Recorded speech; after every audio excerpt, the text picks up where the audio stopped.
Baik, selamat siang Bapak Ibu sekalian para nasabah Philips Sekuritas Indonesia. Kembali lagi dengan saya Randy, tapi kali ini ditemani oleh Mas Chandra Wijaya ya, analis dari tim research Philips Sekuritas Indonesia yang mengcover sektor telekomunikasi dan juga menara. Hai Mas Chandra, apa kabar? Ya, kabar baik Mas Randy. Ya, Selamat siang. selamat siang. Baik, Mas Chandra, menurut pandangan Mas Chandra nih, kita lihat Oke. terakhir-terakhir ini untuk sektor telekomunikasi harga sahamnya mengalami kenaikan gitu ya. Mhm. Bagaimana sih sebenarnya kondisi sektor telekomunikasi saat ini? Oke, kalau kita lihat sektor ini termasuk yang defensif ya. Kita lihat pada saat COVID-19 terjadi, 9M20, yang mengalami penurunan pendapatan itu cuma Telkom. Telkom dia turun tipis juga, cuma sekitar minus 2,6% di 9M20. Sementara XL dan juga Indosat, itu dia pendapatan cenderung naik. XL tuh dia naik 5%, sementara Indosat itu dia naik 9%. Lalu kalau kita lihat lebih jauh ke laba bersih, nah tadi kan meskipun Telkom dia turun pendapatannya, tapi laba bersihnya cenderung meningkat Oh, cukup tipis. Berarti bisa kita lihat terdapat efisiensi nih. efisiensi. Jadi operator sekarang juga sudah mulai efisiensi juga. Nah, lalu XL laba bersihnya dia tumbuh triple digit karena di kuartal 1 dia jual tower. Oke. Dia jual tower ke independent tower company, lalu leasing lagi dari situ. Kalau buat Indosat, sayang sekali dia masih rugi, di 9M20 dia masih rugi ya, karena beban keuangan memang cukup besar. Nah, yang bisa kita highlight adalah bagusnya performa mereka ini disebabkan oleh kondisi kita saat ini, Mas Randy, Oke. di mana kita kebanyakan harus WFH dari rumah, dan Belajar kita dari rumah juga betul, ya. kita market output juga dari rumah. Nah, kita berarti membutuhkan banyak kuota internet, Betul dan sekali. juga layanan fixed broadband juga, Fixed seperti broadband. IndiHome dan segala macam. Iya, Sehingga pendapatan mereka masih cenderung stabil. stabil. Gitu. Oke.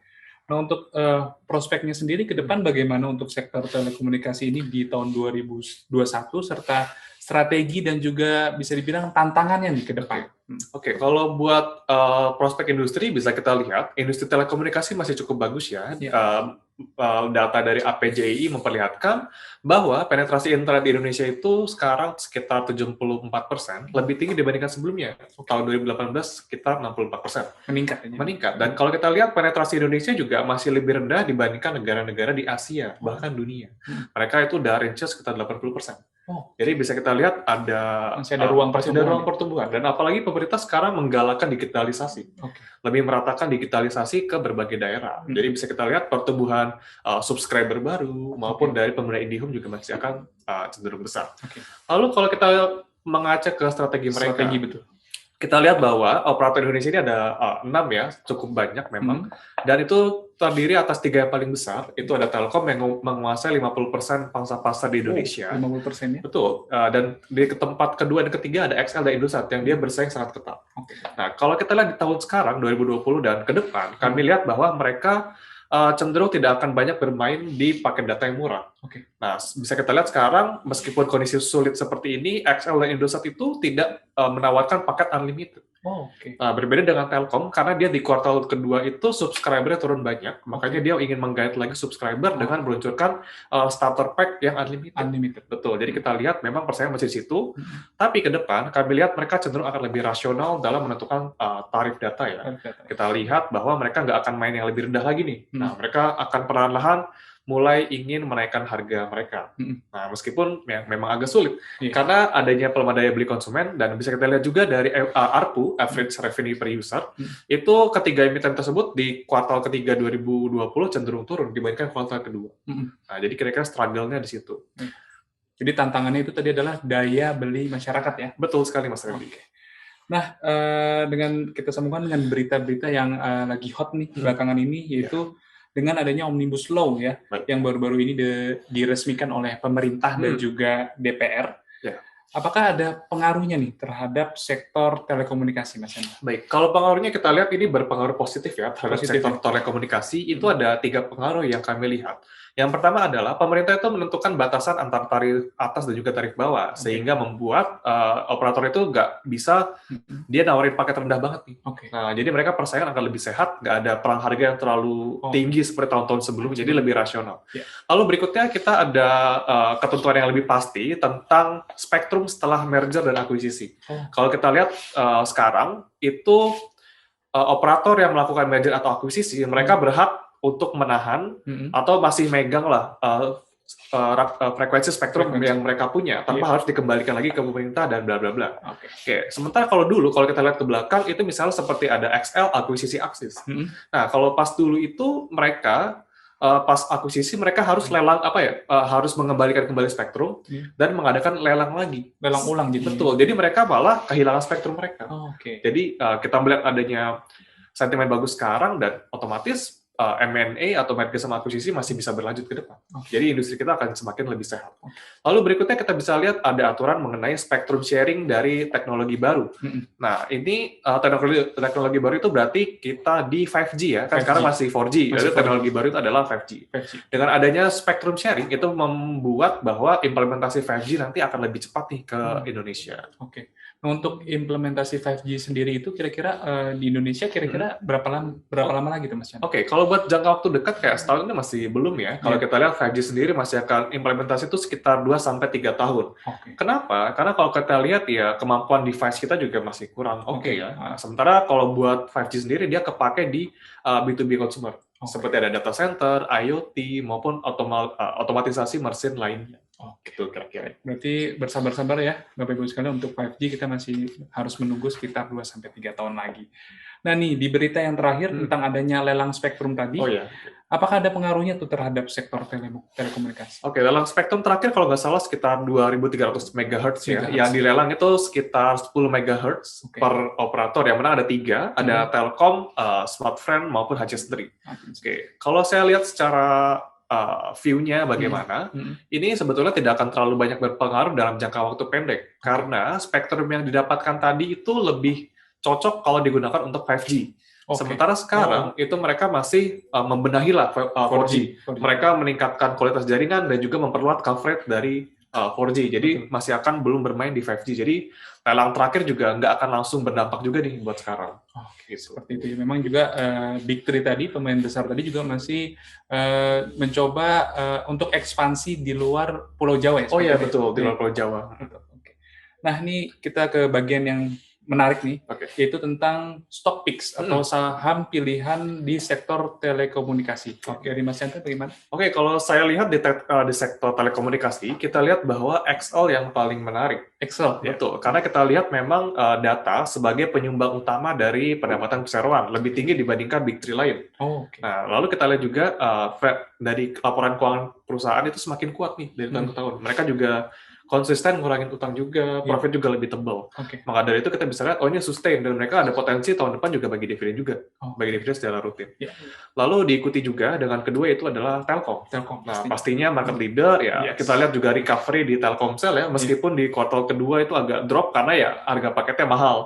Ya kan, orang-orang karena pelemahan daya beli, mereka lebih switching ke yang murah. Cuman di kuartal ketiga kita lihat sudah mulai agak tumbuh nih, daya belinya di situ.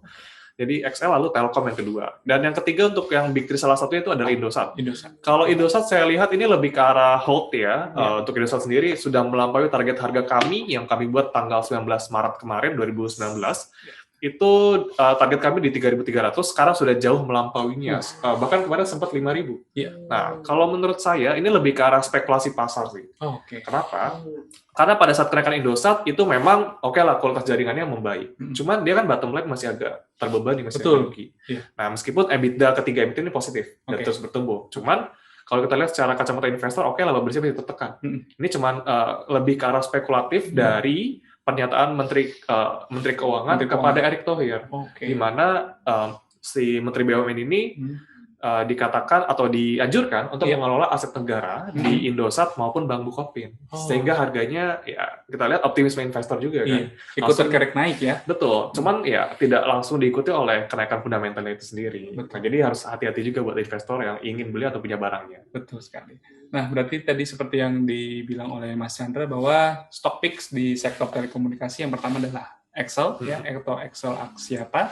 Kemudian yang kedua ada Telkom, dan yang ketiga adalah Indosat atau ISAT.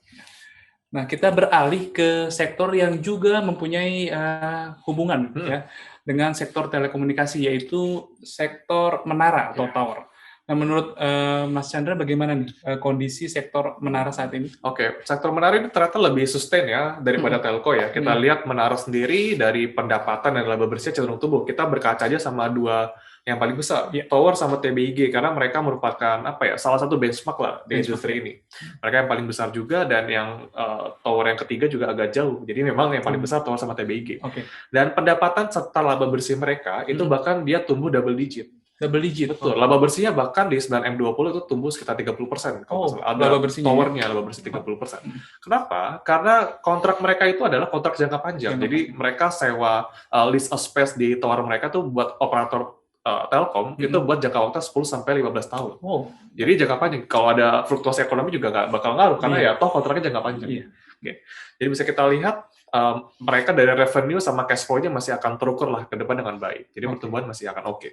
Nah, tapi ada hal menarik nih di sektor menara ini, kedua emiten tersebut, kalau kita lihat dari sisi fundamentalnya ya, dari sisi debt to equity ratio atau dari sisi hutangnya, kedua emiten ini cukup besar nih tingkat debt-nya. Apakah ada pengaruh untuk kinerja perusahaan tersebut? Baik, kalau untuk Tower dan TBK memang cukup besar. Dari Tower net debt to equity sekitar 2,5 kali di 9M20, sementara dari TBIG sekitar 5 kali. Memang kalau tingginya hutang akan mengakibatkan tingginya beban bunga perseroan. Sehingga mengakibatkan lini bawahnya agak terkontraksi loh. Jadi kayak mengurangi laba bersihnya. Cuman kalau kita lihat sekarang, ini kedua emiten tersebut sangat konsisten mengurangi hutang yang mereka miliki. Kita lihat dari rasio net debt to EBITDA itu, net debt to equity, jadi dia dari tahun ke tahun itu cenderung turun, baik itu Tower maupun TBIG. Di sisi lain, emiten yang punya hutang tinggi itu juga akan diuntungkan karena sekarang kita berada di era suku bunga rendah. Nah, jadi TBIG maupun Tower itu ada potensi buat mereka refinancing utang. Seperti TBIG sekarang banyak melakukan refinancing. Mereka nerbitin utang baru dengan bunga yang lebih rendah. Jadi memang beban utangnya perlahan itu menurun ya? Betul. Nah, kalau untuk prospeknya sendiri dari sektor menara di tahun 2021 serta strategi dan tantangannya. Kalau buat prospek saya masih positif ya. Kalau kita lihat sejalan dengan ekspansi operator keluar.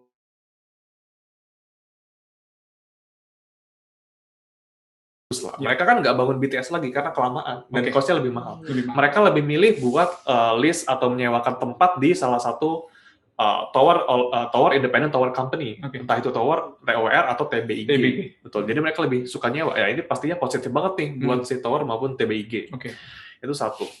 Yang kedua, kalau buat strategi, saya lihat mereka tower dan TBIG masih akan memaksimumkan penggunaan tower mereka, jadi menambah penyewa di satu tower mereka.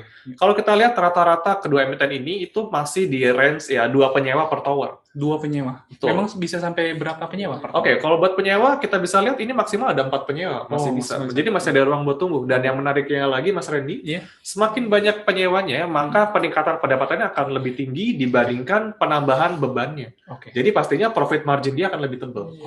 Gitu. Serta untuk tantangannya? Kalau buat tantangannya ya pasti tadi karena ada yang Omnibus Law, ada potensi aksi merger dan akuisisi operator akan terjadi. M&A-nya. Betul, sehingga mengurangi potensi kenaikan sewa atau kenaikan permintaan sewa dari operator ke tower company. Nah, pastinya itu yang akan memperlambat lah kinerja pendapatan perusahaan. Nah, kita beralih ke yang paling ditunggu-tunggu juga nih, yaitu Stockpix.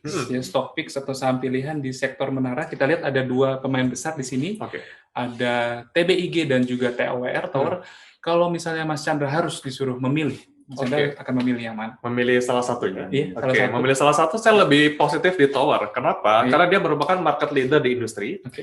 Dari pendapatannya juga dia terdiversifikasi dengan baik. Jadi dia nggak cuma list tower doang, dia ada menyediakan opsi fiber optik juga. Jadi juga buat menyongsong teknologi lebih baru itu juga lebih siap lah dari si TOWR.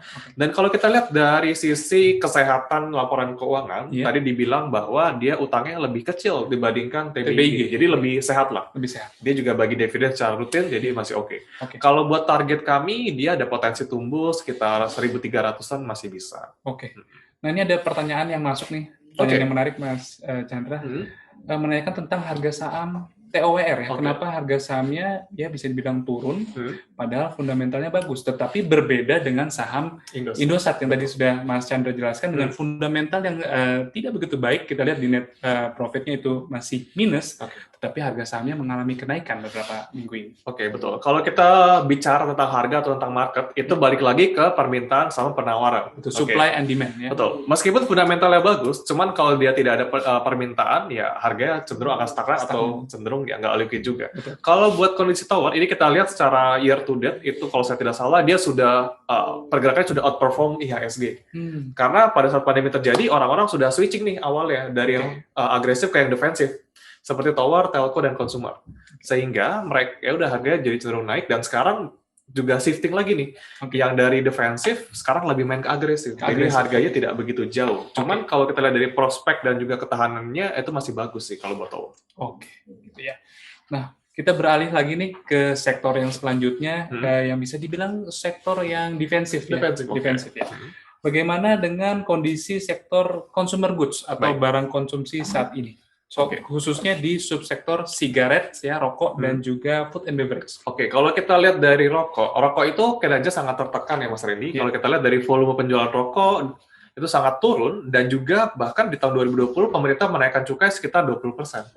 Di tengah kelesuan ya. daya beli, betul. Di mana ya kenaikan 20% itu sangat berat tentunya. Nah, apalagi di tahun 2021, pemerintah juga sudah mengumumkan akan menaikkan secara rata-rata 12,5%. Per 1 Februari 2021. Betul. Dan kalau kita lihat, untuk HMSP dan gudang garam, mereka kebanyakan menghasilkan SKT dan juga SPM di tier 1. Di mana itu cukainya itu naik sekitar 16-18%. SKM ya? Sigaret, kretek, mesin. Betul. Itu naiknya cukup tinggi. Sementara SKT yang pembuatan tangan, itu dia nggak naik buat melindungi pekerja. Nah, pastinya kondisi ini akan sangat menekan perusahaan nih. Di mana di tahun 2020 itu, 9M20, pendapatan dan laba bersihnya cenderung turun. Nah, kalau buat ke depan kami lihat ini masih kurang menarik, karena dari sentimennya masih negatif semua, belum positif. Nah, untuk sigaret ya, karena kita lihat sendiri, market langsung bereaksi tuh kemarin begitu pas cukai naik, harga saham dari gudang garam dan juga HMSP mengalami penurunan yang cukup dalam. Nah, dari sektor F&B, kalau consumer goods saya lihat ini masih cenderung stabil ya, dari pendapatan dan laba bersih masih cenderung pendapatan masih tumbuh, laba bersih masih tumbuh, meskipun agak melambat tumbuhnya, ya kan? Tapi masih tumbuh lah, masih buat disimpan. Terus kalau kita bicara tentang masa depannya seperti apa, ini kita lihat kalau F&B itu sangat bergantung dari multiplier efek dari vaksin ya. Karena kalau ada vaksin di 2021 dan itu bisa efektif buat ampuh gitu ya, ampuh menghalau corona, itu bakal bakal membuat orang jadi semakin beraktivitas kembali, nggak ada PSBB lagi, dan orang menjadi optimis buat spending, buat belanja, dan ekonomi kita kembali berputar. Jadi roda perekonomian kembali pulih ya. Tentunya hal itu mengakibatkan kenaikan penjualan, dan ya udah. Jadi pendapat dari tahun depan kami rasa jika masih sesuai skenario ini akan tumbuh lebih tinggi dibandingkan tahun 2020. Pendapatan dan laba bersih mereka. Ya, kita harus tetap optimis ya. Betul sekali. Baik, terima kasih Mas Chandra atas pemaparan yang sangat jelas sekali. Baiklah Bapak Ibu sekalian, dari keempat sesi yang sudah kita lalui, dapat kita simpulkan bahwa untuk tahun 2021, para analis kami berpandangan bahwa untuk skenario IHSG ya, untuk best skenario atau bull-nya, itu adalah di level 7.080. Sementara untuk base scenario atau moderatnya itu di level 6.800, sementara untuk worst scenario atau bear-nya itu di level 6.030 ya. Dengan asumsi-asumsi sebagai berikut saya sebutkan. Yang pertama, adanya EPS growth ya dari emiten-emiten di dalam IHSG, khususnya di sektor banking, telekomunikasi, mining, dan juga materials ya. Kemudian asumsi yang kedua adalah dengan diresmikannya Omnibus Law, ya, itu menjadi katalis positif buat kita. Lalu yang ketiga adalah pembentukan Sovereign Wealth Fund, ya, tadi sudah dijelaskan oleh Mas Zami. Kemudian yang keempat adalah pelemahan US dollar terhadap rupiah. Lalu ada sektor-sektor pilihan nih untuk tahun 2021. Yang pertama adalah sektor semen. Kemudian yang kedua adalah sektor CPO ya, atau minyak kelapa sawit. Lalu yang ketiga ada metal mining ya, atau tambang logam.